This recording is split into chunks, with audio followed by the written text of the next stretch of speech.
Hi, Karina Gardner here, and today we're going to talk about our strokes, and that is like the thickness and thinness of the lines that you create in Illustrator. I'm going to show you where you can control that and how you can control that.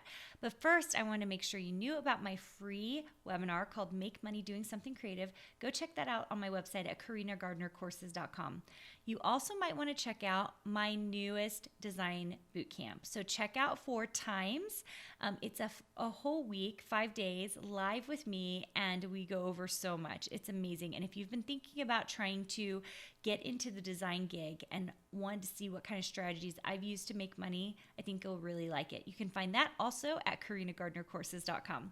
Okay, let's get started here. So when you're creating a stroke, we need to first create a line. So you can do that with your pen tool right here. I'm going to click a single time on my artboard. There we go. We've got the change. I'm using a Wacom tablet today, so that might, it's very, very sensitive. So I clicked a single time. You can see it created an anchor point, and then I'm going to click somewhere else. Okay. Now I'm ready to be done with this line. You can see it still wants to create it. Just come over to your black arrow selection tool, and I'm going to click off of it, and you can see it highlights that line.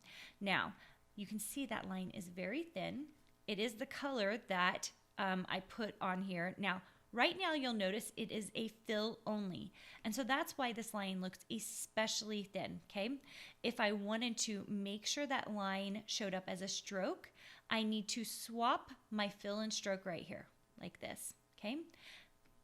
Oh, do you know what I just did? I didn't select this. So because I wasn't selected, even though I switched it, it's not showing up for me, okay? So you'll notice once again, it's gone back to being I guess this is a maroon color, fill and a none on the stroke. So I'm gonna swap it while it's highlighted and click off it, and now you can see a nice thick line, okay?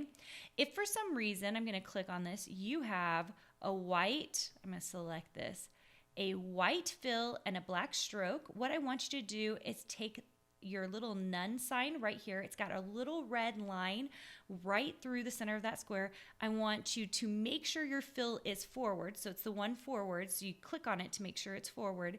And then you're going to click on the none. And make sure and do it while this is highlighted. If you do that, then now all you have to worry about is the stroke. Okay, so we want to, you could change the color. You can watch one of my other tutorials for that. But the main thing I want to do is actually just change the stroke width. So we're going to go to Window, and we are going to go to Stroke. And this window will come up right here. Okay, so this is currently 1 point, which is the default. If I click on this, I can change the size of it. Look at the thickness of it. If I select back on it, I can also change the cap in the corner. The cap is whatever is on the end here, and I'm going to get in really close so you can see how I change it. So you'll notice that that anchor point is right there on the end. If I click on this, you can see it rounds off that cap, and if I click on this, see how that anchor really isn't the end? It's creating a squared off end for me, okay? I usually prefer this. Now we're not going to see much happen here because we don't have a corner. So what I'm going to do is come back over to my pen tool. I'm going to click on the end here so you can see that it grabbed it, and I'm just going to click down so I could create a corner, okay? Going back up, clicking on my black arrow, which is my selection tool, just so that I can get off of it.